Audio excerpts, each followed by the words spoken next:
damos glória, te damos honra, te damos louvor, Senhor Jesus. Bendizemos teu nome santo, o nome mais alto, exaltado acima de todo nome, e diante do qual todo joelho se dobra e toda língua confessa que tu és Senhor. Te adoramos, te bendizemos, Senhor Jesus. Aleluia! Glória ao teu nome, glória ao teu nome, Jesus.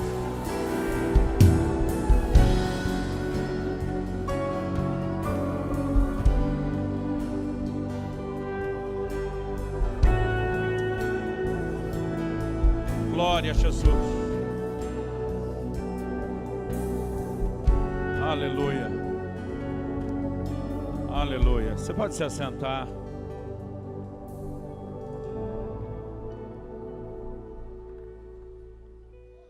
Glória a Deus. Bom dia a todos. Nós vamos compartilhar a palavra. Eu queria só manter aqui a tradição de falar um pouquinho de alguns livros antes. Espero que você tenha dormido bem, tido uma noite reparadora, mas tenho certeza que seu espírito vai receber muito de Deus essa manhã. A palavra do Senhor nos fala claramente, quando perguntaram ao Senhor Jesus qual era o maior de todos os mandamentos, ele nem titubeou, ele respondeu na lata e diz: amarás ao Senhor teu Deus de todo o teu coração, com toda a tua alma, com todo o teu entendimento, com todas as suas forças. Há 24 anos atrás, eu me lembro de um dia em que o Espírito Santo falou muito forte ao meu coração. Ele me perguntou qual é o maior mandamento. Peguei carona na resposta pronta de Jesus e citei esse versículo lá de Marcos 12:30.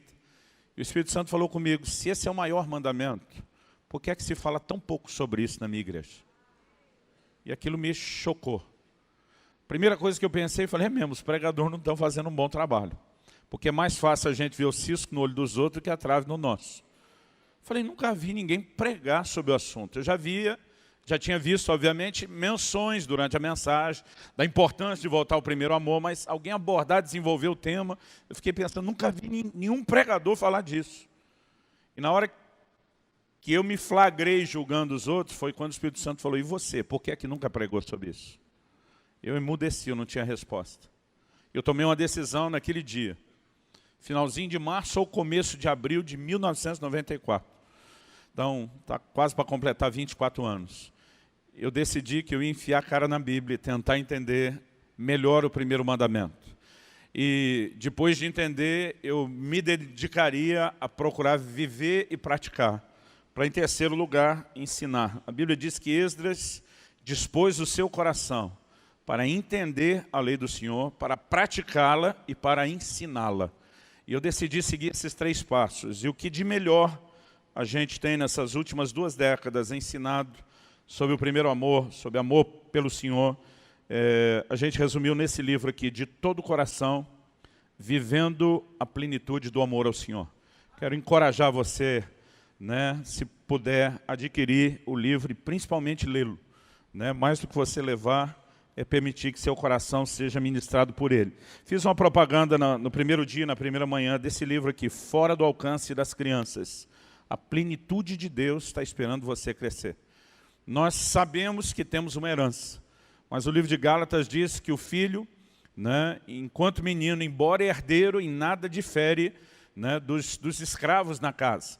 Uma das coisas que nós precisamos entender é que a maturidade nos permite entrar, né, na condição de usufruir aquilo que Deus tem para nós. Porque tentar entrar na maturidade, na herança sem maturidade, a história do filho pródigo nos ensina que provavelmente a gente pode desperdiçar ou dissipar. Esse livro fala muito sobre um lugar de equilíbrio, que é uma das maiores evidências de maturidade e é um dos materiais que a gente mais tem recomendado. Eu já dei um de presente para a maioria dos pastores, mas só porque você foi me buscar tão tarde no aeroporto. Ó. Obrigado, querido. E, na verdade, estou tentando dar um bom exemplo para você decidir presentear alguém também com algum livro. Eu estava falando agora de manhã para o Edgley, quando eu estava na fase de pré-adolescência, um dia cheguei em casa, não me lembro se a gente estava chegando da escola ou brincando para a rua, como os meninos faziam. Eu acho da escola que nós chegamos todo mundo junto, eu e meus 2 irmãos. A gente entra na sala e não tinha mais televisão na sala de casa. Meu irmão mais velho, em nome do Sindicato dos Filhos Frustrados, foi humildemente perguntar, porque naquela época não se tirava satisfação com o pai. Então ele foi humildemente perguntar, era quase que nem jogador antigamente quando ia falar com o juiz. Mão para trás, cabeça baixa, ele disse, papai, cadê a televisão? Meu pai disse, vendi. Ele falou, vai comprar outra? Ele falou, não. Por que o senhor vendeu? Eu ainda lembro de papai respondendo num tom ameaçador, filho meu não cresce só assistindo televisão e jogando videogame. Se é que dá para chamar de videogame, aquele gráfico daquela época, aquela coisa terrível, né? Mas eu lembro que o papai falou, vocês vão aprender a ler. A partir de hoje, além da leitura bíblica diária, tem que pegar pelo menos um livro por semana na biblioteca da escola. E quando a gente tentava dar um golpe, pegar um fininho, ele fazia pegar o segundo.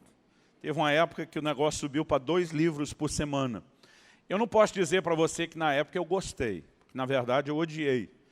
Porque eu virei um televizinho. Dependendo do que ia passar, tinha que assistir na casa do vizinho, né? Mas hoje eu olho para trás, uma das coisas que eu mais sou grato a Deus foi meu pai ter enxergado algo que nos abençoou. Uma das coisas que o papai mais investiu dinheiro na vida foi literatura cristã. Eu fui cheio do Espírito Santo aos 15 anos de idade, meu coração incendiou, eu queria muito servir a Deus. Mas na época nenhuma escola de ministério, nenhum instituto bíblico, nenhum seminário, nada, né, aceitava ninguém com menos de 18 anos de idade para estudar. E como que você diz para um garoto de 15 anos que tem que esperar mais 3 anos para começar a estudar? Se fosse a versão de um seminário tradicional, eu ia esperar mais 3 anos para estudar mais 4, para depois de 7 começar a fazer alguma coisa. Com 15 anos de idade, eu pensar em 7 era quase metade da minha vida. E eu fiquei pensando, eu posso até esperar, mas não vou esperar sentado. Como já tinha o hábito da leitura, eu ataquei a biblioteca do meu pai. Quando finalmente fiz os 18 anos e pude entrar no Instituto Bíblico, eu fiz apenas alguns meses de aula. O diretor me tirou da condição de aluno, me botou para dar aula, eu ajudei a formar minha classe, não tenho diploma ainda até hoje. Mas ele falou para mim, eu nunca fiz isso, nunca soube de alguém que tenha feito, não sei se vou fazer isso de novo na minha vida. Mas ele falou para mim, é evidente que você estava se preparando há muito tempo antes de chegar aqui. Eu sou grato a Deus, né? A literatura me abençoou. E até hoje, às vezes eu pego um assunto para ler, que é um assunto que eu posso dizer que relativamente domino. Mas a gente não lê, querido, apenas para aprender, a gente lê para alinhar, a gente lê para checar, a gente lê para manter um espírito ensinável, né? Eu leio o máximo que eu posso. Ao longo da minha caminhada tem me abençoado. Essa é uma das razões pelas quais eu decidi acreditar e usar essa ferramenta da literatura. Em primeiro lugar, o próprio Deus acreditou nela e fala conosco até hoje, usando essa ferramenta da literatura. Então, eu realmente quero te encorajar. Estou falando dos livros que a gente trouxe, mas, obviamente, a minha tentativa de te encorajar não é só em relação a eles. Eu escrevi esse livro aqui logo no início do meu ministério, A Outra Face dos Milagres. Comecei num ministério itinerante, focado só em curas e milagres, pela graça de Deus, vendo muita intervenção do Senhor, mas Deus começou a falar comigo sobre o que eu chamo do lado não ensinado dos milagres. O propósito nesse livro é falar sobre a motivação da busca. Nós sabemos, a Bíblia diz que Deus é galardoador dos que o buscam. Ninguém vai discutir que Deus não só pode, como Ele quer abençoar e intervir. Por favor, diga amém. Mas eu descobri que quem busca a Deus só por aquilo que Ele faz, acaba deixando de desfrutar quem Ele é. Mas quem busca a Deus pelo que Ele é, inevitavelmente também terá o que Ele faz. Até porque o que Ele faz é uma extensão do que Ele é. A Bíblia nem faz essa desassociação. A Bíblia diz, Deus é galardoador dos que o buscam. Então, é um material que eu acredito que pode te ajudar muito também nesse sentido. Um dos clássicos do nosso ministério é esse livro aqui, O Agir Invisível de Deus.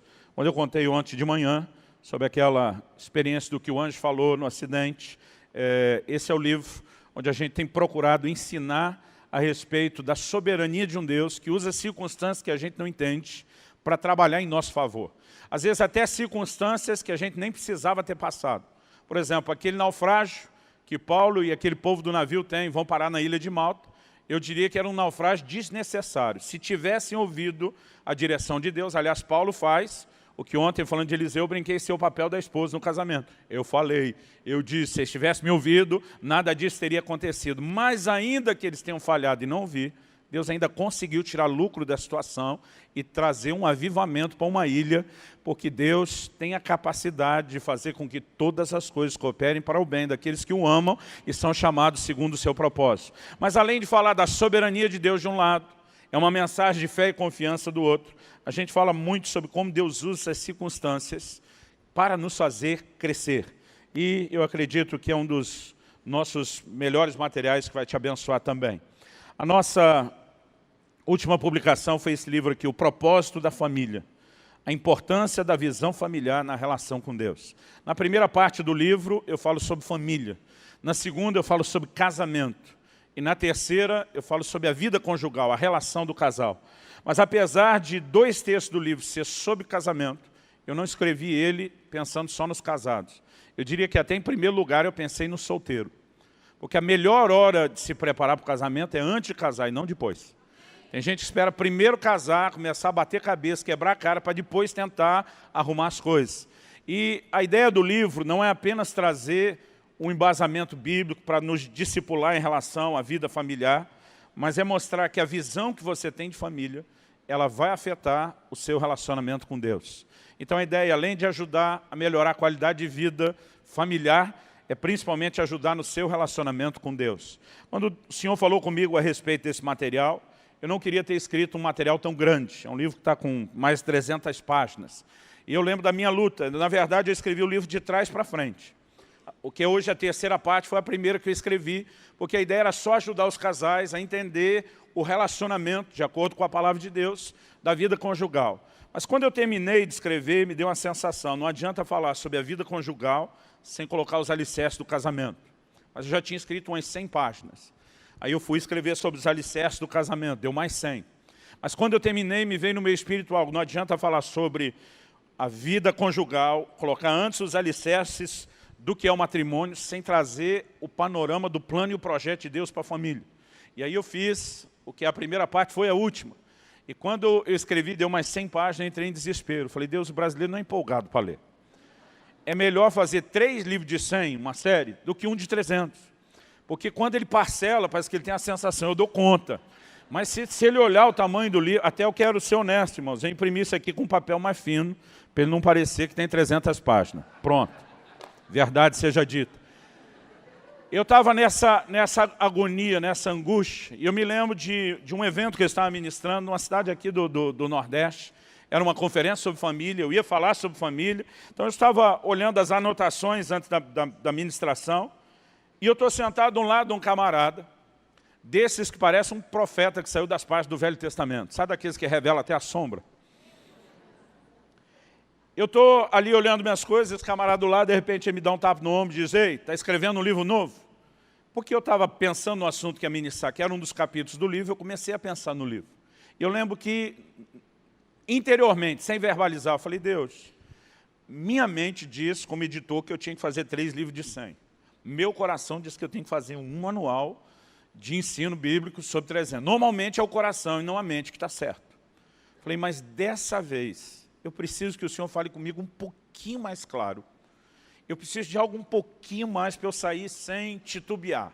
Eu estava orando sobre isso, ele me cutucou, falou, está escrevendo um livro novo? Apesar dele ter feito direto essa pergunta, eu não associei com a minha oração.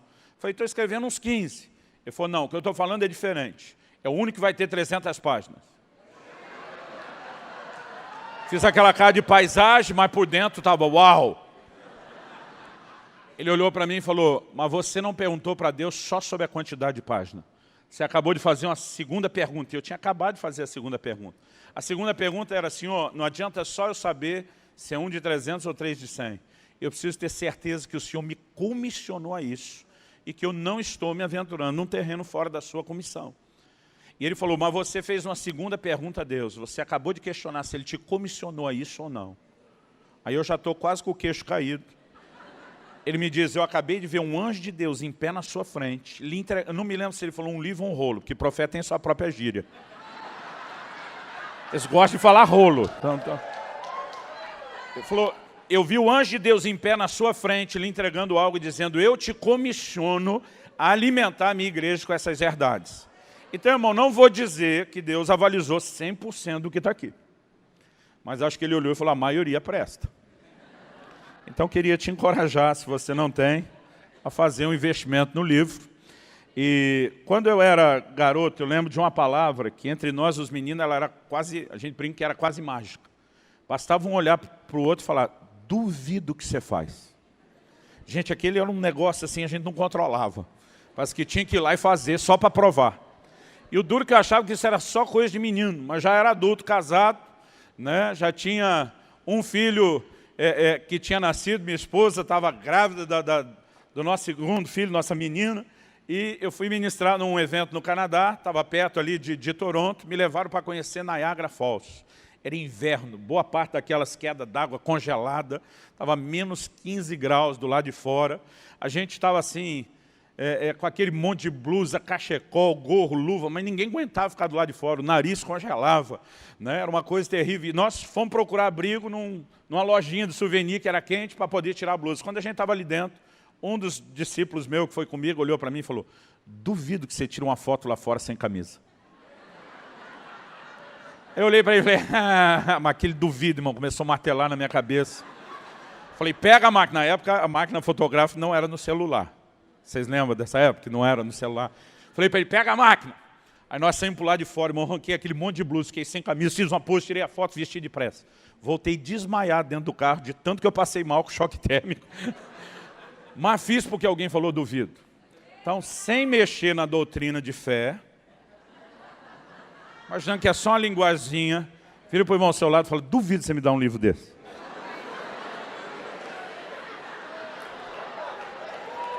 Vai que funciona.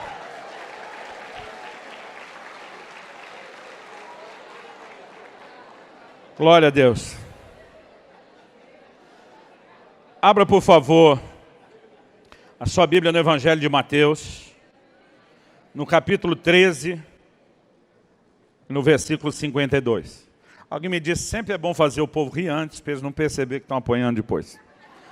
Não que seja o caso hoje, só normalmente.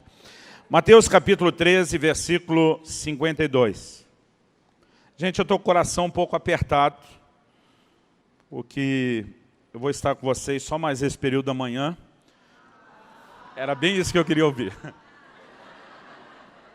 Eu já estou há 1 mês e meio ausente da minha cidade, graças a Deus, viajando com a minha família até 2 dias atrás, mas ausente da minha igreja, da minha cidade, já são 5 domingos que eu estive fora e eu não podia estar, obviamente, ausente nesse domingo.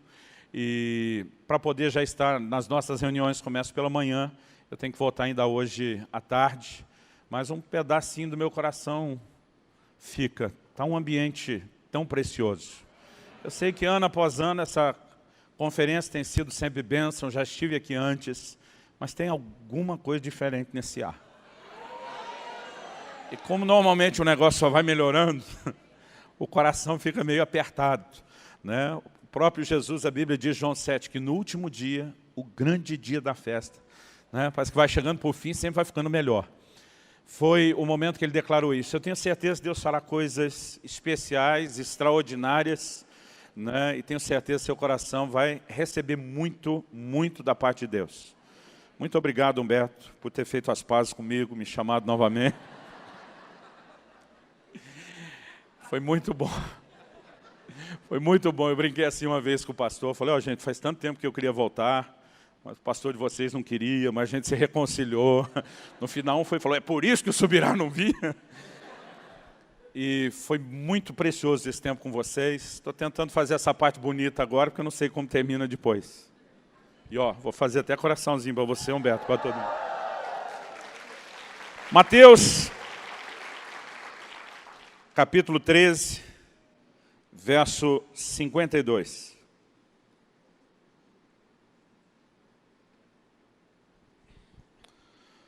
Então, lhes disse, por isso todo escriba versado no reino dos céus é semelhante a um pai de família que tira do seu depósito coisas novas e coisas velhas. Você pode repetir isso comigo? Diga, coisas novas e coisas velhas. Uma outra versão diz, ele lhes disse, a NVI, por isso todo mestre da lei, instruído quanto ao reino dos céus, é como dono de uma casa, que tira do seu tesouro coisas novas e coisas velhas. Uma outra versão diz, só coisas novas e velhas. O Senhor Jesus usa um exemplo que as pessoas não tinham nenhuma dificuldade de entender, aqueles que o ouviam, que estavam à sua volta. Quando ele fala de um escriba, a NVI traduziu o mestre da lei, porque o escriba, pelo seu conhecimento, também passava a ser um mestre da lei. Mas quem era o escriba? Como o próprio nome diz, era alguém que escrevia, fazia cópias dos livros da palavra de Deus. Então, eles não tinham na ocasião o que eu e você temos hoje, uma versão impressa, digital, como a que eu estou usando, e a forma de perpetuar os manuscritos para as próximas gerações era continuamente fazer cópias deles. Eu estive alguns dias atrás visitando Qumran, ali perto do Mar Morto, o local onde encontraram os famosos manuscritos do Mar Morto. Impressionante a técnica que os essênios desenvolveram de não apenas fazer as cópias nos manuscritos que eram usados com pedaços de couro, mas eles desenvolveram a capacidade de, depois de enrolá-lo, envolvê-lo com uma resina, ninguém sabe explicar ao certo, provavelmente algo ali daquela área do Mar Morto, e guardá-los naquelas cavernas, num ambiente de tão baixa umidade, dentro de vasos de barro. E quando encontraram esses manuscritos ali, perto de 1950, eles datavam de 1000 anos antes do que qualquer outro manuscrito que a gente tinha acesso. Eles não foram nenhuma novidade, no sentido de dizer, uau, descobrimos alguma coisa que não tinha.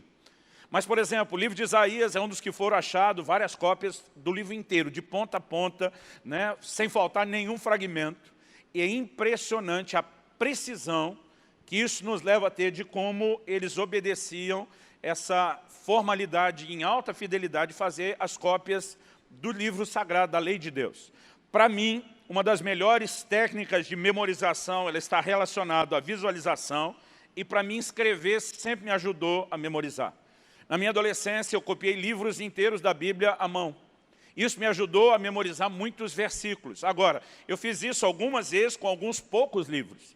Tento imaginar alguém que fazia isso todo santo dia, Tento imaginar alguém que vivia fazendo cópias dos livros da lei de Deus. Os caras conheciam toda a ortografia, literalmente. Quando Herodes, por exemplo, quer saber onde é que vai nascer o Messias, quem que você acha que ele manda chamar? Os escribas, os mestres, os doutores da lei, os caras que conheciam profundamente a Bíblia. Então, por isso que o termo escriba muitas vezes é apresentado como mestre da lei. Agora, o que é que Jesus está dizendo? Ele diz, o reino de Deus é semelhante a um homem que do seu tesouro tira coisas novas e velhas. Jesus está falando isso em conexão com o exemplo que ele deu do escriba. E ele diz que o escriba é versado no reino de Deus, instruído no reino de Deus. Ele está falando do conhecimento que o escriba tem. Qual é o tesouro do escriba? É o seu conhecimento da palavra. O próprio Jesus, ainda que fosse o verbo encarnado, ele o tempo todo lança a mão das escrituras conhecidas, já reveladas aos homens, para comprovar o plano e o propósito de Deus.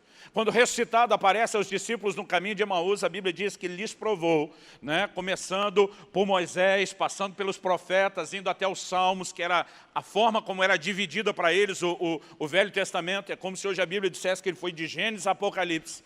E ele lhes provou pelas Escrituras que convinham que aquelas coisas acontecessem assim. O tesouro do escriba, que Jesus está chamando de instruído no reino de Deus, é o seu conhecimento da palavra. E ele diz que ele tira do seu depósito ou do seu tesouro coisas novas e coisas velhas. Algo que Deus tem chamado a minha atenção nos últimos anos e tem me incitado a falar bastante sobre isso, é que o reino de Deus não é baseado somente em novidade. Não é apenas algo que nós vivemos o tempo todo dizendo, ele é fundamentado apenas de coisas novas, mas também de coisas velhas. E eu quero tomar essa declaração de Jesus e seguir agora para um outro texto, onde ele também fala sobre coisas novas e velhas. Vá comigo lá para Lucas 5, no versículo 36, onde Jesus diz o seguinte: também lhes disse uma parábola. Ninguém tira um pedaço de veste nova e o põe em veste velha, pois rasgará a nova e o remendo da nova não se ajustará à velha. Quando Jesus começa a dizer ninguém tira, ele não está tratando de impossibilidade. Ele não está dizendo que se alguém tentasse fazer, não conseguiria. Ele está dizendo que ninguém faz, porque não há bom senso nisso. Não há a menor inteligência nesse tipo de atitude. Então ele diz, ninguém tira um pedaço de veste nova e o põe em veste velha, pois rasgará a nova e o remendo da nova não se ajustará à velha. A NVI diz, ele estragará a roupa nova, além de que o remendo da nova não se ajustará à velha. Vamos pensar aqui junto. Hoje, quando a gente fala de roupa, a gente pensa na nossa realidade. Roupa, naqueles dias, nos tempos de Jesus, eles não tinham a indústria têxtil, como nós temos. Eles não tinham as facilidades que nós temos, desde a produção de tecido até a confecção de roupa. Roupa era um artigo artesanal.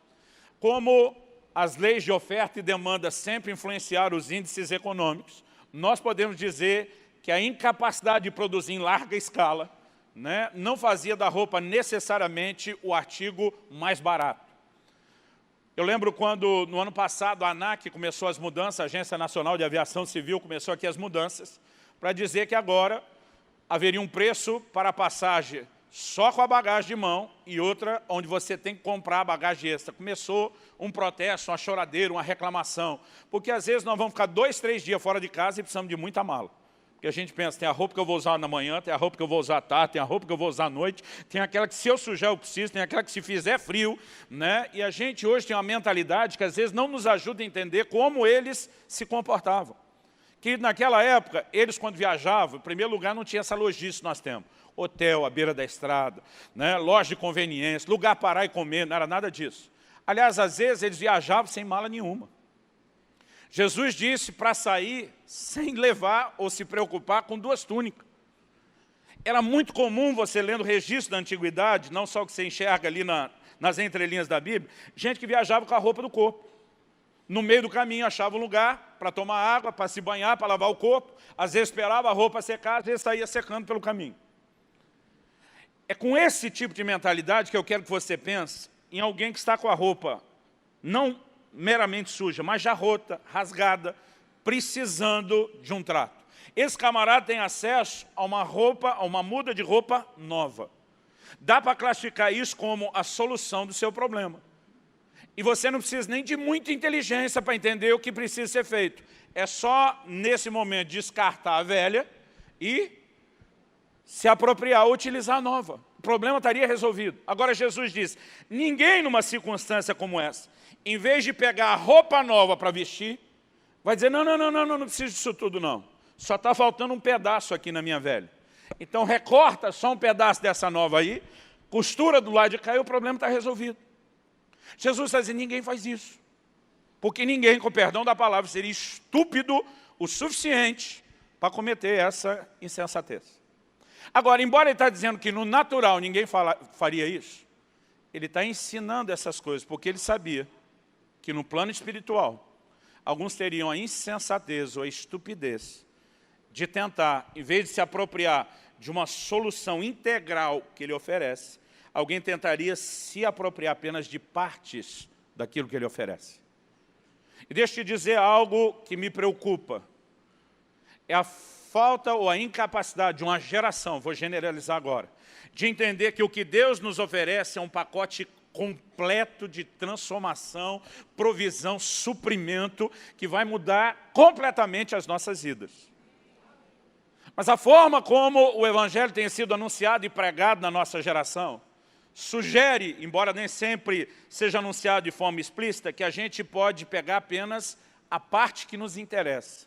Apenas a parte que a gente julga necessário e dizer, eu não preciso de tudo isso, só me dê um pedaço.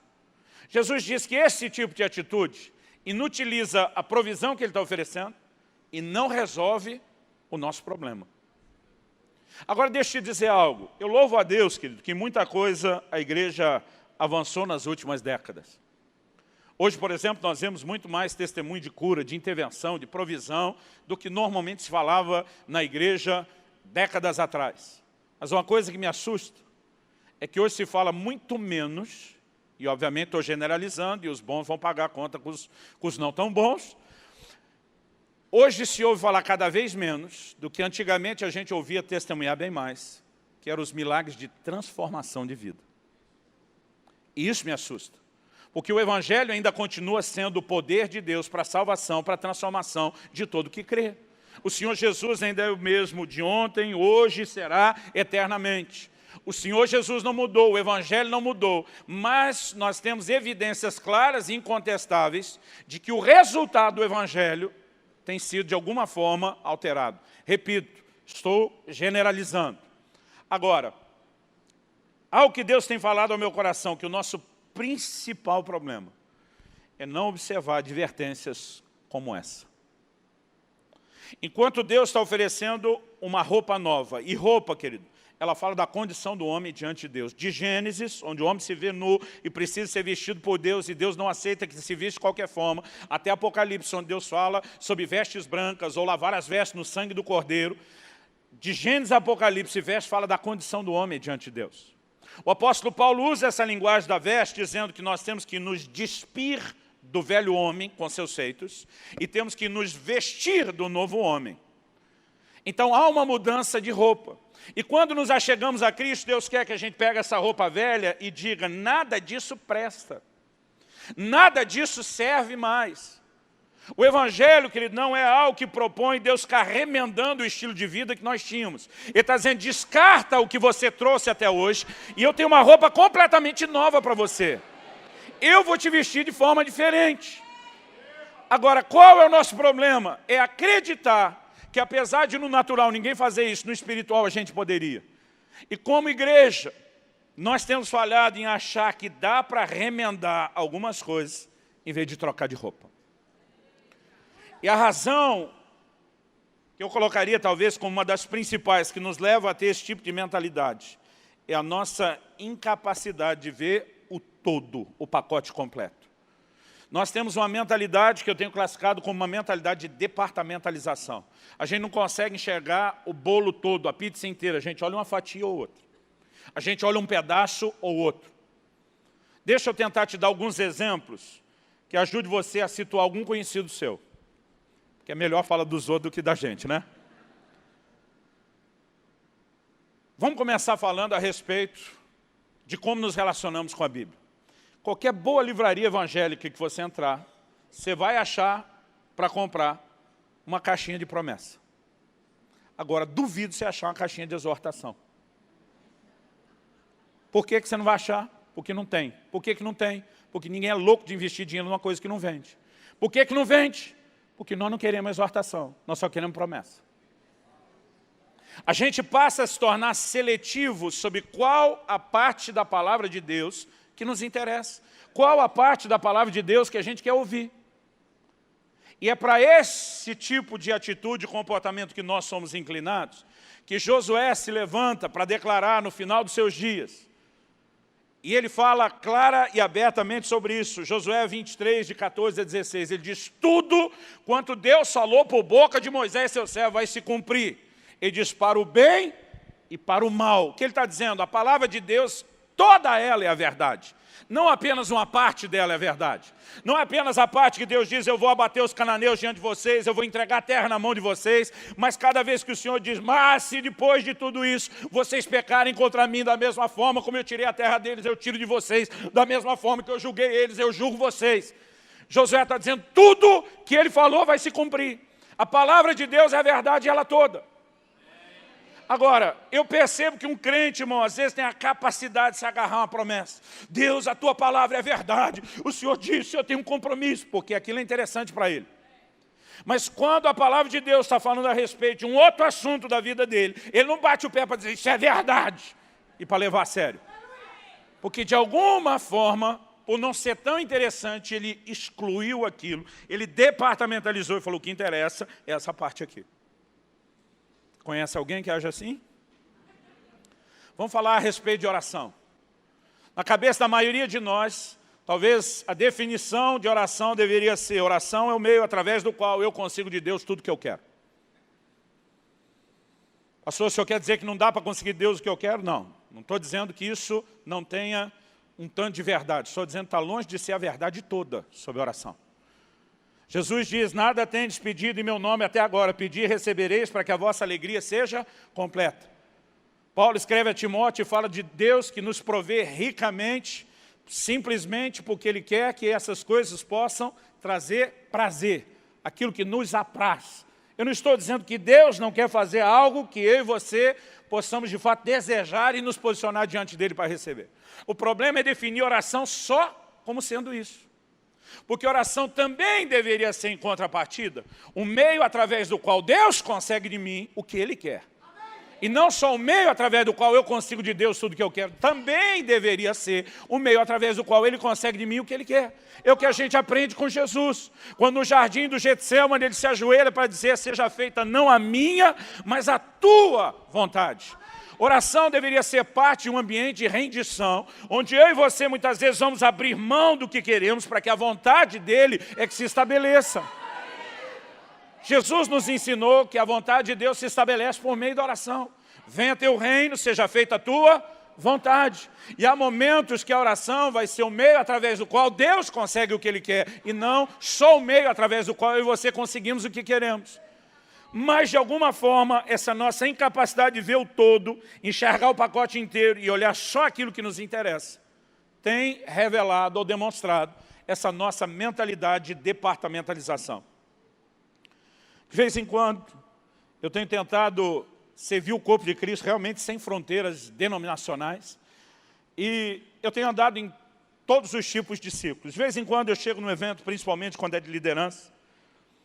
E normalmente não falo de que igreja eu sou, né? Não procuro gastar tempo na apresentação falando sobre isso, mas de vez em quando me aborda e diz: de que denominação você é?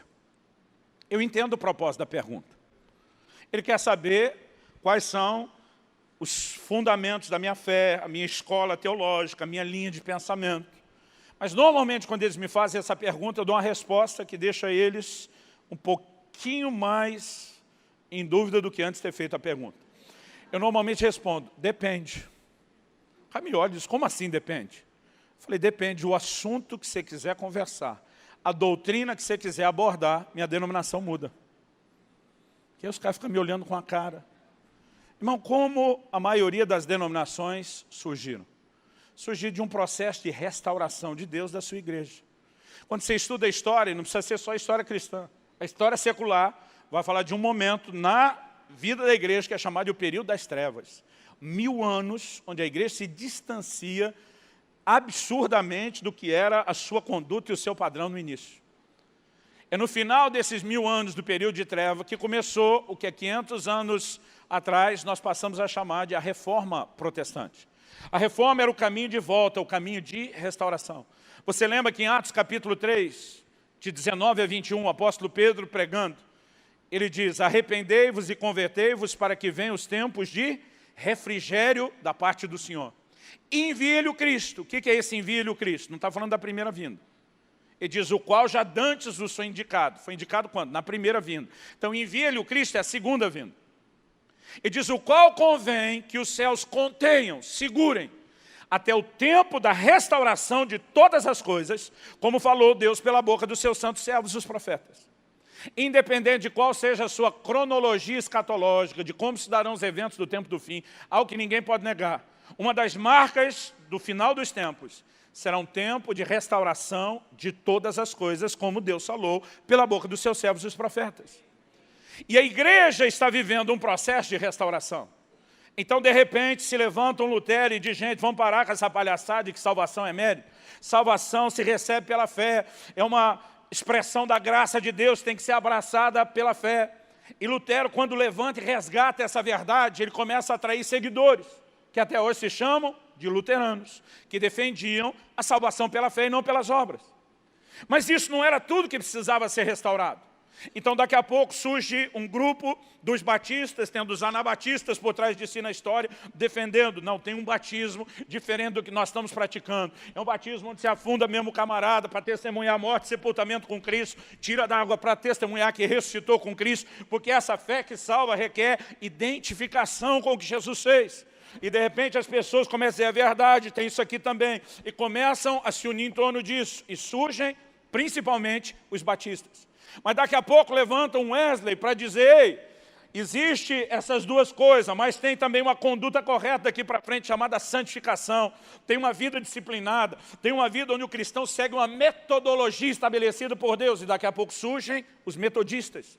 Cada um desses grupos foram nascendo como fruto da restauração de Deus, de verdades que foram deixadas para trás. Agora, qual o problema das denominações? É que a maioria delas cristalizou em torno da verdade que Deus lhes deu. Mas não era a única coisa que precisava ser restaurada. Só que porque nós não temos a visão do todo, e sim de departamentalização, a gente é obrigado a escolher de que grupo a gente é. Aí eu sou do grupo da salvação pela fé, eu sou do grupo do batismo, eu sou do grupo da santificação.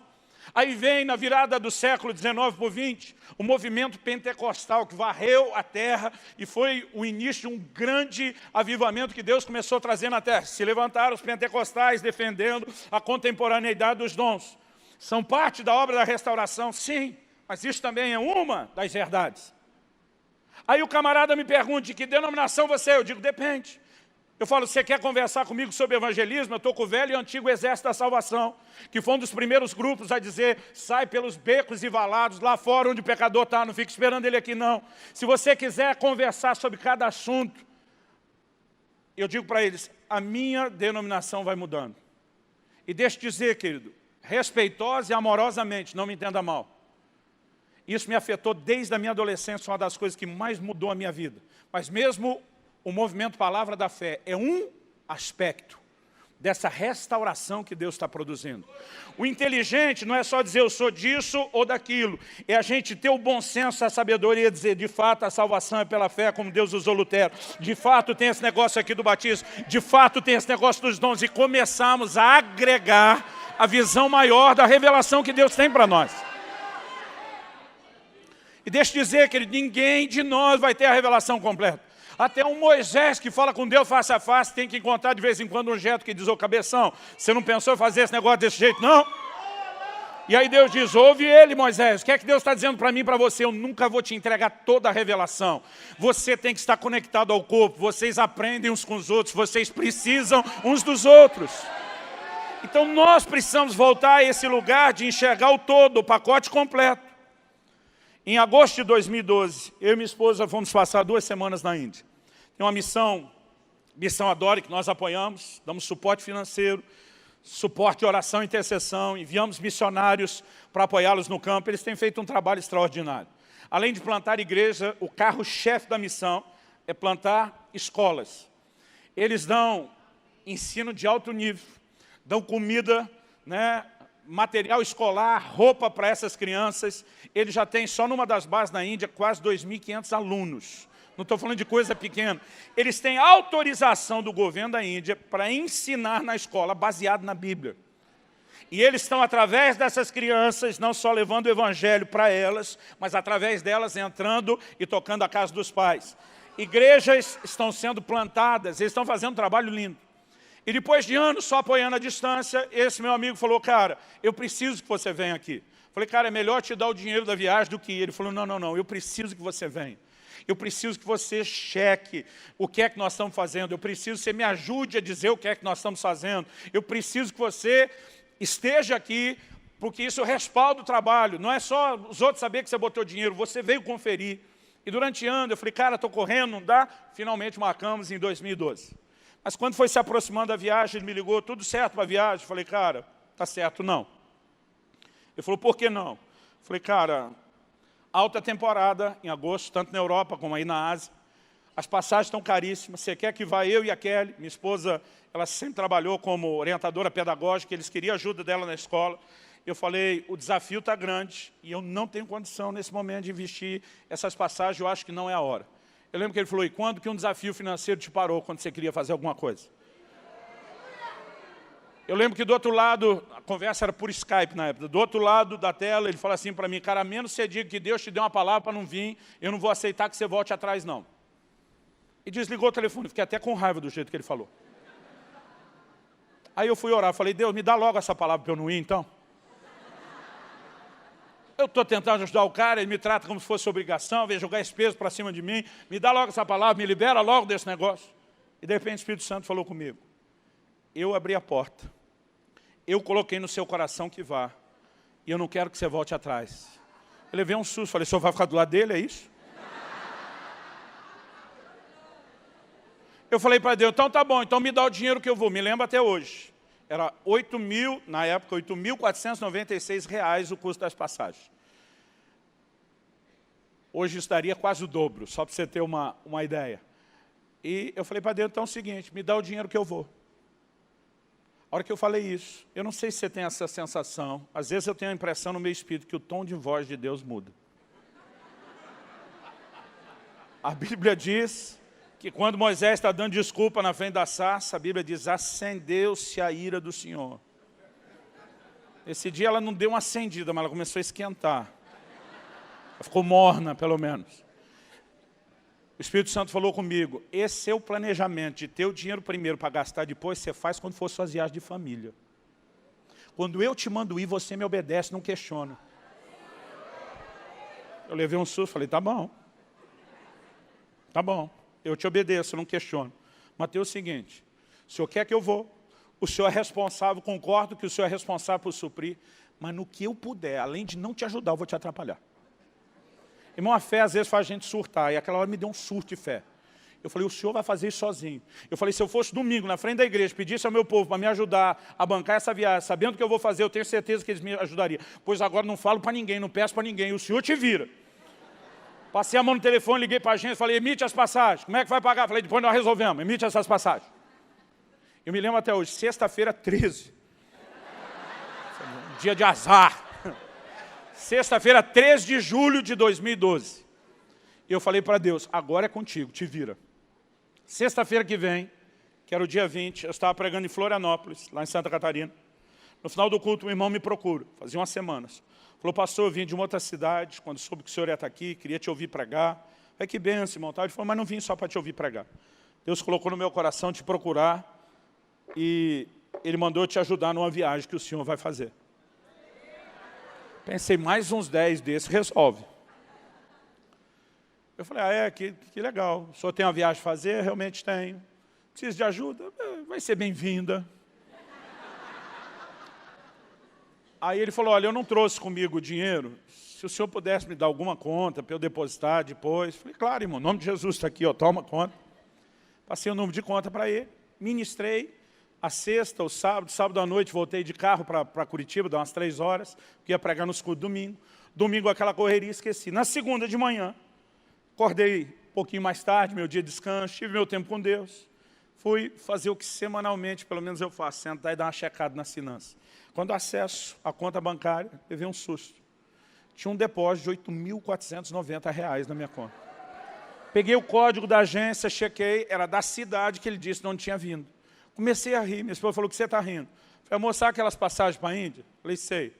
Eu falei, lembra que eu te contei de um cara que queria ajudar? Sim, falei, ele fez o depósito. Ela falou, com quanto ele ajudou? Falei, não é com quanto ele ajudou, é o quanto faltou. Falei, só faltou R$6 para não pagar. Ela, como assim? Falei, um cara mandou R$8.490. Está aqui na minha conta, já entrou. Aí eu comecei a rir, falei, só vou pagar R$6. Eu estava nessa parte da conversa, meus filhos voltando da escola estavam entrando. Meu filho Israel falou, não, R$6, deixa comigo. Aí ele puxou, pera que não terminou ainda. Ele puxou os R$6, foi isso aqui, meu dinheiro de lanche, eu posso abrir, eu quero te ajudar. Pai, eu falei, filho, dá 5 para o papai, deixa o papai pagar 1. Para dizer que o papai pagou alguma coisa, ajudou alguma coisa. Nós estamos rindo ainda com isso, o telefone toca. Quando atendo, era o irmão que fez o depósito. Falei, pastor, aqui é fulano de tal. Desculpa a curiosidade, o senhor já olhou a conta? Falei, olhei. O depósito entrou? Falei, entrou. Ele falou, desculpa perguntar, pastor, eu não quero ser intrometido. Ele falou, acertei o valor? Eu falei, na verdade, faltou R$6. Aí do outro lado ele falou, é que Deus me disse que não chegava em 8.500, então mandei 8.490. Falei, a próxima vez Deus falar que não chega em 8.500, manda 8.499. Vai errar por 6. Eu estou brincando com ele, ele falou, mas aí que o senhor está enganado, não errei. Se o senhor olhar a contabilidade da venda dos seus materiais, alguém deixou um troco de oferta lá. Falei, já soube disso. Falou, o troco é meu, a margem de erro está coberta lá dentro. Falei, meu filho, toma os seus R$6, menino. Fomos para a Índia. Eu nem precisava contar isso na mensagem, mas eu senti de inspirar a fé de alguns de vocês. Fomos para a Índia, estamos lá ministrando. Pensa num negócio tenso, irmão. Eu já tive em 40 e tantos países, nenhum me impressionou mais, negativamente falando, em termos do desafio do Evangelho, do que a Índia. Porque na Índia, conversão é proibido por lei. Eles não têm problema com crenças diferentes. A Índia não é só o berço do hinduísmo, é o berço do budismo. Mas lá tem cristianismo, tem islamismo, tem tudo quanto é tipo de ismo. Um hindu, por exemplo, acha um absurdo quando o ocidental diz convertiu o hinduísmo, porque para eles não existe conversão. Isso antes de virar lei já era uma forma de pensamento, uma estrutura de comportamento cultural, que eles têm um sistema de caste, do jeito que nasceu, vive e morre. Então na cabeça dele, nasceu hindu, vai ser hindu o resto da vida. Nasceu cristão, qualquer outra coisa, não vira hindu, fica aí no seu. Eles não querem converter ninguém, mas também não querem que ninguém tente converter os deles. Então, a conversão é proibida por lei, inclusive, além do sistema cultural. Se você, por acaso, assistiu o filme Quem Quer Ser um Milionário, tem uma cena no filme onde os hindus entram em conflito e choque, violência mesmo, com os muçulmanos. Por quê? Porque eles também pregam conversão, os muçulmanos, não são só os cristãos. E a razão do choque é justamente esse. Aí nós estamos lá, uma das primeiras reuniões, fomos participar de um batismo. Irmão, o batismo é o maior atestado público de que alguém mudou de fé. Então o batismo teve que ser feito escondido, para evitar os problemas da perseguição. E nós estamos no final do batismo, esse meu amigo falou, pega as coisas, junta, discretamente, vai saindo com a Kelly e vaza. Falei, por quê? Ele falou, o batismo foi descoberto, pode ser que tenha perseguição, nós não vamos esperar para ver. Deixa os nossos líderes indianos aqui resolver, e nós fomos saindo de fininho, e eu dei graças a Deus que eu não fiquei lá para checar. Estivemos em vários lugares. Agora, um dos últimos eventos era um evento em praça pública, local aberto, no meio da rua. Falei, mas cara, tu vai me fazer pregar no meio da rua? Ele falou, mas você pode pregar, você só não pode fazer apelo de conversão. Ele falou, na verdade, vai ter um monte de curioso olhando o que nós vamos fazer. E você prega, não ofenda nenhum deles, mas lança a semente do Evangelho e fica na sua, não chama para frente. Falei, então tá bom, lá vou eu. Enquanto estava para começar a reunião, a maior parte das pessoas, na maioria das igrejas que eu estive lá, o povo não senta em cadeira, senta no chão. Curioso é que cabe muito mais gente desse jeito do que com cadeira. Então tem um tanto de gente, mais ou menos umas 400, 500, talvez até mais pessoas do que sentadas no chão, que eram várias igrejas da região. Só que em volta você percebe que não se mistura e fica em pé é o pessoal de outras crenças. Ele falou, ó, aquela turma em pé do lado de cá são todos muçulmanos, vestidos desse jeito. Aqueles lá do fundo são hindus, aqueles são outro ramo, tal, né? E ele está me explicando. Chegou a hora de eu pregar, e lá vou eu pregar. Peguei o microfone, e a hora que eu fui começar, irmão, o negócio pulou da minha boca, saiu fora do controle. Eu me vi dizendo, estou aqui para anunciar a palavra do Deus vivo e verdadeiro, que confirma a veracidade da sua palavra por meio dos sinais que acompanham. E a hora que eu falei isso, eu pensei, de onde saiu isso? Falei, tomara que aconteça alguma coisa mesmo, que agora já foi feita a promessa.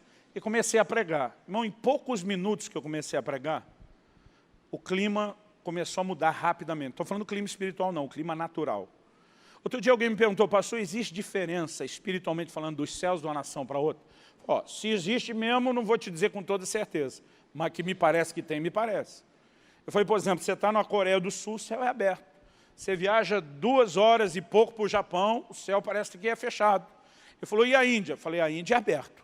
Eu achei que era fechado. Eu falei, não, é aberto para o mal. É outra conversa, é outro nível. Cara, eu comecei a pregar aquele clima, eu nunca vi isso acontecer tão depressa. Aquilo foi mudando, e de repente some o sol, as nuvens vão chegando, uma chuva está se formando. Eu nunca vi esse negócio acontecer tão depressa, parecia coisa de filme. Eu estou olhando aquilo e começa a me dar uma agonia dentro de mim. Eu pensei, meu Deus, se aqui for igual no Brasil e cair essa chuva que está ameaçando, não vai ficar um crente na rua. Aqui no Brasil a gente se pergunta se o pregador fica. Né? Culto ao céu aberto, ao vivo, né? Ao ar livre, e aquela chuva se formando. E eu pensei, eu confesso, irmão, fui incrédulo a ponto de pensar, não oramos o suficiente. Não tivemos o posicionamento de fé necessário para isso. O inimigo vai querer atrapalhar esse negócio. Enquanto eu estou pensando nessas probabilidades negativas, a água desce. E veio com força, irmão. Mas eu fiquei assim, inteiro molhado. E tinha uma cobertura em cima do púlpito só, mas era TNT. Era só enfeite. Aquele negócio segurava a água, não. E a água descendo e a gente encharcando. Para minha surpresa, ninguém levantou para ir embora. Para minha surpresa, nem os não crentes foram embora. Aliás, eles começaram a chegar perto. O povo parecia estar empolgado com alguma coisa que eu não entendia. O meu intérprete, eu contei que ele levou pelo menos uns 3 choques. O equipamento era terrível que nós estávamos usando. O meu não deu, mas o dele, irmão, tinha hora que ele estava, né, me traduzindo e de repente... E aí trocava de mão. Pela linguagem corporal, deduzo eu que foram uns 3 choques que ele levou ali. Mas mesmo ele levando choque, ele está empolgado, está alegre. E eu não estou entendendo nada, eu estou lá pregando. Minha mensagem não foi tão extensa, porque o propósito não era ensino, e eu tive que pregar em inglês, penso no inglês ruim. Eu não sei quem era o pior, eu ou o meu intérprete, mas a gente estava ali debaixo de unção, a coisa estava fluindo, mas eu tinha intenção de não ser extenso. Quando terminei, não fiz nenhum tipo de apelo, apesar de ter percebido que Deus deu graça, que a coisa foi contundente. Aí finalizamos a reunião, algumas pessoas vieram, alguns líderes da cidade, da igreja, com a formalidade de cumprimentar. Parecia aquele negócio que os havaianos fazem, colocam uns colares de flor na gente, receberam. E o missionário tinha dito, ó, nós vamos comer com o povo depois. Ele me mostrou que tipo de comida era, me disse o que eu podia comer e o que não, o que eu ia aguentar e o que não. Né? E falou, ó, esse aqui eu pedi para eles fazer sem pimenta, isso aqui você consegue. E a gente estava esperando aquilo, mas aquela reunião terminou, nem tinha cumprimentado direito os outros, ele chegou para mim e disse, vaza. Falei, o que foi? Ele falou, depois eu digo, vaza, vem comigo. Falei, e o almoço? Ele falou, esquece o almoço, pega aquela e vamos. Ó, nós entramos no carro, eu entendi que ele não queria falar nem na frente da minha esposa, nem na dele. Mas imaginei, vai dar rolo. E saímos. Irmão, nunca vou esquecer aquele almoço que eu perdi. Foi 4 ou 5 horas de viagem sem ter o que comer. A gente parava num lugar e dizia, cara, aqui não dá para você comer nada não, você não aguenta esse negócio. Não achava nada industrializado, a gente estava no meio do nada, fazendo uma viagem de carro. E eu passei fome, eu fiquei com raiva, que ele não deixou pelo menos eu comer. E fomos embora. Esse negócio de depois conversa, nós chegamos. O dia seguinte ia embora, arrumamos a mala, aquela correria, saímos. Eu já estava no Brasil, quando ele me chama de novo no Skype, falou, cara, eu esqueci de te contar o que aconteceu. E aí ele me diz do outro lado, falou, essa aí você pode contar nas suas pregações, escrever nos seus livros. Eu falei, essa o quê? Você lembra do lance da chuva? Eu falei, sim. Ele falou, cara, fazia 6 meses que não chovia naquele lugar. Eu falei, o quê? Eu tinha acabado de vir de Varanasi, não pude entrar no Rio Ganges, nem de barco, por causa da cheia. Tinha chovido demais lá. Eu achei que estava chovendo a Índia toda. Ele falou, não, fazia mais de 6 meses que não chovia naquele lugar. Aqueles hindus já tinham pedido para os milhões de Deus, fez tudo que você imagina. Ele falou, você pega o microfone e diz que Deus vai anunciar a palavra com sinais. O clima começa a mudar na frente de todo mundo.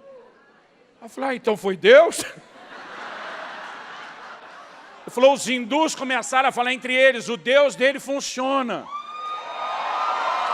Os chefes dos hindus já estavam dizendo, nós vamos pegar esse cara, porque vai dar conversão aqui. Ele falou, então nós vazamos para te poupar. Eu falei, pois quero te agradecer que eu pedi aquele almoço agora. Por causa dessa conversa, eu estou empolgado com o testemunho, mas eu estou pensando, meu Deus, o que é viver? Eu já estou em casa, já voltei. O que é viver num país com essa tensão de toda hora que você prega, ficar pensando na perseguição, no que é que vai acontecer? Várias das igrejas dele já foram destruídas. Eles já tiveram situações terríveis. Falei, cara, não consigo imaginar algo pior para uma igreja do que enfrentar essa oposição, a conversão e a perseguição que vocês têm. Falei, eu acredito que esse é o pior problema que a igreja pode ter. Ele falou, de jeito nenhum. Eu falei, como não? Ele falou, Luciano, nós temos a unção de Deus, sinais que testificam o evangelho. Eu falei, eu sei disso, eu vi isso acontecer. Eu falei, então deixa eu te explicar de outro jeito. Os muçulmanos também pregam conversão, não é só a gente. Eles não têm o que nós temos. Eles não têm um convencimento sobrenatural para acontecer, não têm a força de sinais. Eles estão diante da mesma oposição cultural e legal de conversão. E mesmo assim estão crescendo aqui na Índia. Ele disse, estão crescendo mais do que nós. Ele disse, se não é problema para eles, por que é que tinha que ser problema para a gente? Eu falei, nunca pensei nisso antes. Eu falei, o que você acha que é o problema? Ele falou, para mim o problema é a forma como a nossa geração resolveu pregar o Evangelho. Ele falou, quando alguém se converte ao Islã, ele tem que ajustar totalmente a sua vida ao novo código de crença que é o Corão. E aí dele se não fizer isso. O camarada não pode tentar simplesmente ajustar o Corão à sua vida. É a vida dele que ajusta ao Corão, senão ele está morto. Literalmente morto. Tanto que você não vai encontrar no Islã nenhuma versão light. O que você tem são variações de radicalidade. O radical, mais ainda, o louco, o absurdamente fanático. Mas são níveis de radicalidade para cima, nunca para baixo. Então ele falou, Luciano, o cara converte ao Islã, ele não ajusta o Corão à sua vida. Ele tem que ajustar a vida dele ao Corão. Ele falou, o problema é que a gente, no afã de botar todo mundo dentro da salvação, a gente passou a sugerir que eles podem ajustar o Evangelho à vida deles, em vez de ajustar a vida deles ao Evangelho. E de repente me cai a ficha que é disso que Jesus está falando. Eu estou te oferecendo uma roupa nova. Não é para você pegar só o pedaço que te interessa e colocar do lado de cá. Ou você pega o pacote todo ou não funciona. Irmão, preste atenção. A igreja brasileira está pregando o Evangelho com prazo de validade. É o que Jesus fala nos versículos seguintes aqui de Lucas que nós lemos. No 36, ele falou da veste. No 37, ele diz, ninguém põe vinho novo em odres velhos, pois o vinho novo romperá os odres. Em tornar-se ao vinho, os odres se estragarão. Pelo contrário, vinho novo deve ser posto em odres novos e ambos se conservam. E ninguém, tendo bebido vinho velho, prefere o novo, porque diz o velho é excelente. Jesus está falando que o vinho novo é uma obra nova de Deus, e a obra nova de Deus não se ajusta numa estrutura velha de vida. Por que eu e você temos que renovar a nossa mente? Não é só, irmão, para ter fé que antes não tinha. Nós temos que nos ajustar aos valores de Deus. Ele está dizendo, quando se coloca o vinho novo numa estrutura velha, tem prazo de validade, vai arrebentar. Vai perder o odre e vai perder o vinho. No último censo, eu falei ontem que nós já éramos 40 milhões de evangélicos. Mas sabe o que é triste? Desde que a gente era 30 milhões, tem uma estatística que acompanha. Para cada um crente firme, nós temos em média hoje, em dia ainda, desde os 30 milhões, nós temos em média um desviado. Se somos hoje 50 milhões de evangélicos na nação, você pode chutar que são 50 milhões de desviados. Nós poderíamos ser o dobro do que somos hoje. Em vez de ser um quarto, já poderíamos ser a metade que a gente está esperando o tal do 2040 chegar. Agora a pergunta é, por que tanto desviado?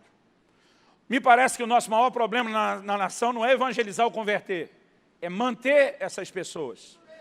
Porque nós estamos trazendo elas e introduzindo elas com o conceito de que elas podem pegar a parte do evangelho que interessa e não o todo.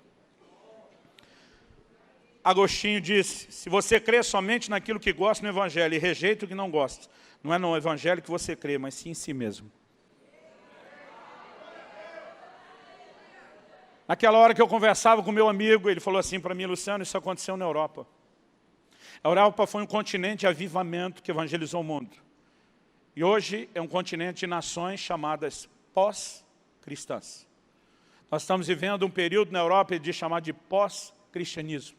Países antes declaradamente cristãos estão com um alto índice de ateísmo.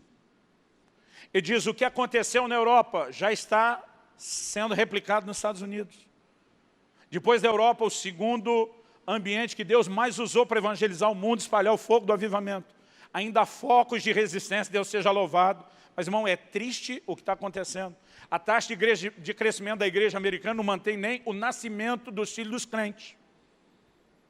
Agora, deixa eu te dizer uma coisa, querido. A mesma coisa que aconteceu na Europa, está replicando lá. Vai acontecer aqui se nós não mudarmos a conduta e a forma de pregar e viver o Evangelho. Eu não quero ser o profeta do caos, não, mas nós precisamos entender, não se brinca com princípios que claramente foram apresentados. E nós precisamos ter não só um estilo de vida profundamente envolvido com a integralidade do Evangelho, mas precisamos anunciar o evangelho dessa forma. As pessoas têm que saber desde o início que não dá para colocar o vinho novo no odre velho. Não, pastor, vou dar uma adaptada aqui. Não vai durar. Esse negócio vai acabar, você vai perder o que tem, você vai se perder no meio do caminho. É assim que funciona. Jesus disse que é desse jeito, é tudo ou nada, meu irmão. Então há algo que Deus precisa trabalhar na nossa geração. E eu entendo e acredito que isso não é só o que diz respeito à maneira como eu e você vamos viver, mas aquilo que vamos anunciar, proclamar, a forma como vamos discipular, a maneira como vamos tocar as pessoas. Então outro dia alguém me disse, tem que sempre falar de intervenção, tem que sempre falar de milagre, tem que toda hora dar um toque sobre cura. Eu falei, há um evangelho completo. Eu não posso, por maior que seja a parte que você imagine desse vestido, dizer quase tudo isso aqui é salvação, descartar a outra parte que vem junto. Tem de fato intervenção de Deus? Tem, mas deixa eu te dizer uma coisa, irmão, tem integridade, tem caráter, santidade, tem seriedade, tem compromisso com Deus. E se essas coisas não forem restauradas, nós estaremos numa posição delicada. Mas eu acredito que Deus, na sua graça e bondade, está nos advertindo, está nos alertando, está nos despertando para que a gente anuncie um evangelho completo. E que a gente faça que as pessoas entendam que se elas não ajustarem sua vida ao evangelho e tentarem o contrário, vai dar ruim. Mas, se nos posicionarmos, ouvimos o ensino de Cristo e a voz profética, eu acredito que será parte de um caminho de preparação para um grande mover de Deus na nossa nação. Hoje, mais do que apenas continuar crescendo e ganhando gente, nós precisamos manter aqueles que estão chegando. E não há outra forma, a não ser através de um discipulado sério e de um ensino profundo. Vamos ficar em pé.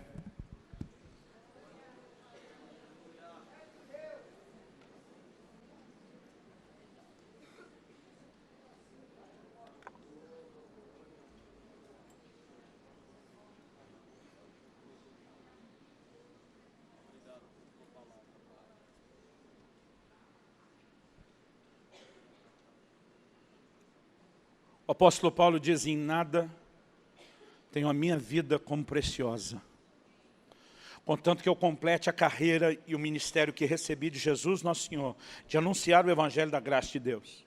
Sabe quando foi que Paulo disse isso? Depois que Ágabo o envolve com o próprio cinto, e diz, assim farão ao dono desse cinto. Irão prendê-lo em Jerusalém. Sabe o que é interessante? O profeta só falou o que ia acontecer. Não falou absolutamente nada do que Paulo tinha que fazer. Até porque o propósito do profeta não é dar direção sobre o que ninguém faz. É simplesmente falar o que tem que falar. E a gente tem que ter a maturidade de saber até onde a gente fala e não ficar tentando interpretar ou dar opinião em cima do que Deus falou. O profeta fala e fica quietinho.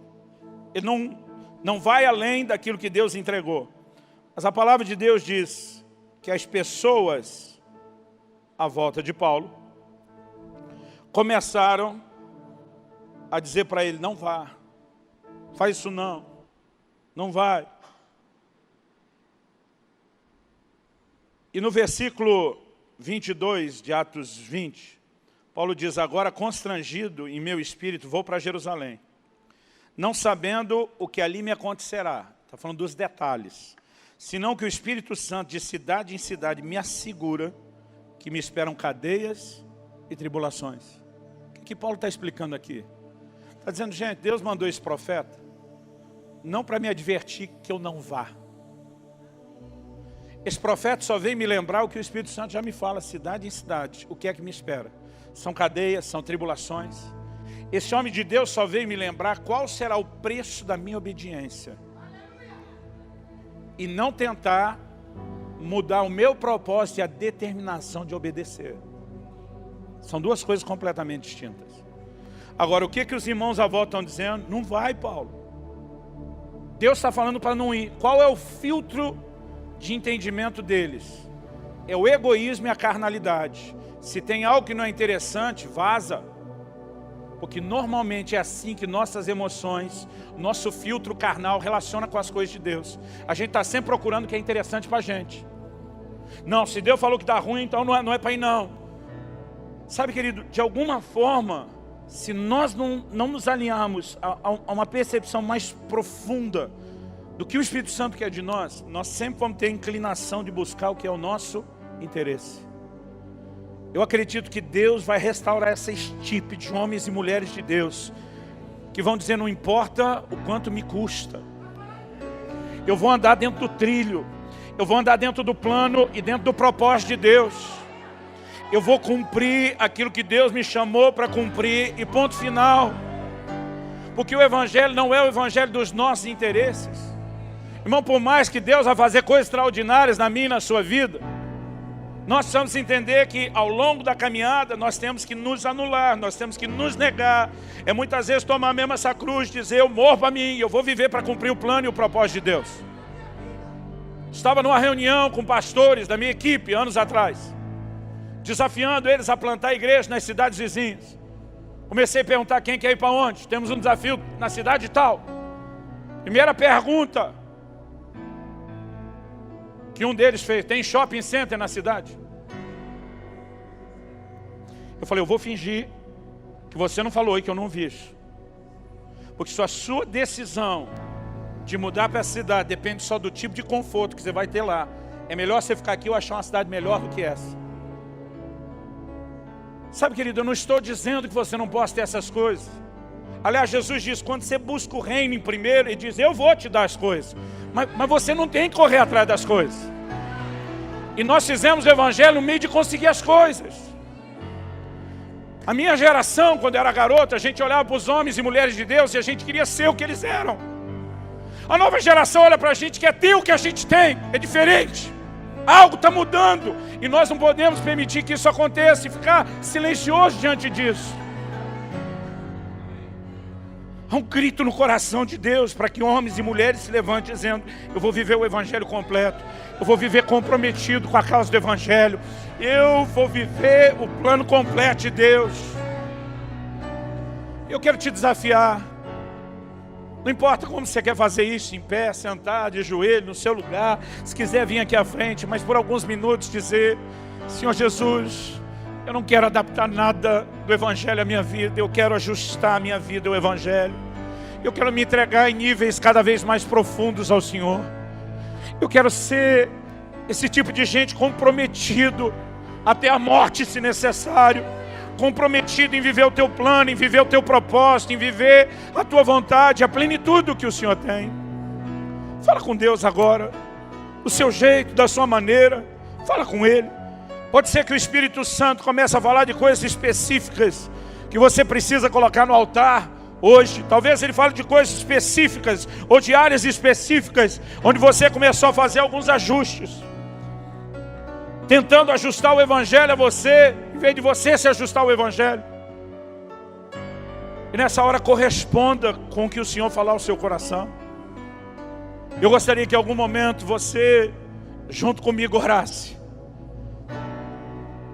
Que o Espírito Santo encontre em nós lugar para pavimentar esse caminho de avivamento e de uma glória maior. Mudando a nossa mentalidade, mudando a nossa conduta, mudando o nível de comprometimento que nós temos com o reino de Deus, com as coisas de Deus. Ah, Senhor, que não passe de nós o teu mover, que não passe da nossa geração o teu mover. Reconhecemos que muito do que tem acontecido na igreja brasileira, na proclamação do Evangelho na nossa nação, tem sido às vezes mais um desserviço do que um serviço ao corpo de Cristo. Mas reconhecemos que não é só isso que está acontecendo. Os ventos de restauração estão soprando. Oh, e nós oramos, vem, vento do Espírito, sopra, sopra sobre nós, sopra sobre a igreja brasileira. Que venham dias de restauração, que venham dias de uma nova mentalidade, de um novo entendimento, de um novo nível de resposta ao Senhor.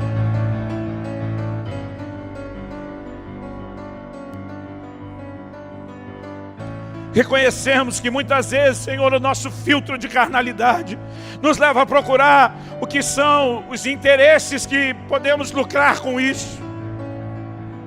Mas nós queremos continuamente nos ajustar. E cada vez que o Senhor nos mostra e faz entender, não apenas ter a atitude correta de arrependimento, mas de ajuste, de conserto. E nós oramos, abre os nossos olhos, amplia o nosso entendimento. Nessa manhã traz entendimento espiritual, revelação da Tua palavra. Abre os nossos olhos e traz aplicação personalizada que só o Senhor pode trazer. Nós clamamos em nome de Jesus. Em nome de Jesus.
Pai, nós oramos por uma geração que corresponda com a Tua voz.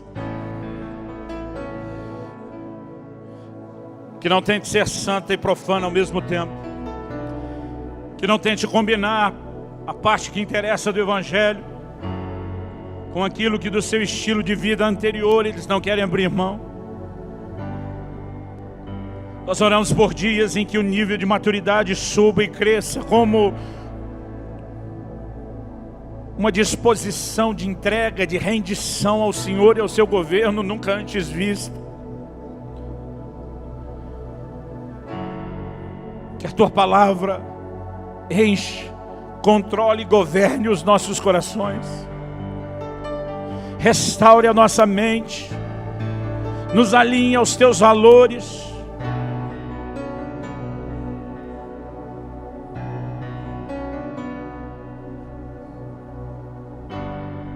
Nós oramos em nome de Jesus. Em nome de Jesus. E começando por nós, Senhor, haja uma nova atitude, um novo comportamento, um novo comprometimento, um novo ensino que transporte, tocando a vida de muitos outros e pavimentando dessa forma o caminho de manifestação da Tua glória. Nós oramos em nome de Jesus. Em nome de Jesus.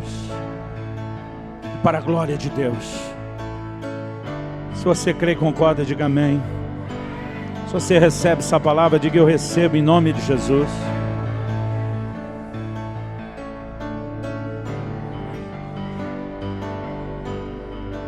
Vira para o irmão ao seu lado. Se ele não estiver orando, se estiver, deixa ele quieto. Mas se ele não estiver orando, fala para ele: só não esquece aquele meu livro que você ia dar de presente.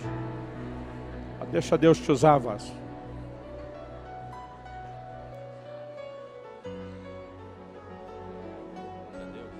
Eu estou com um problema, não é brincadeira. Eu esqueço o horário.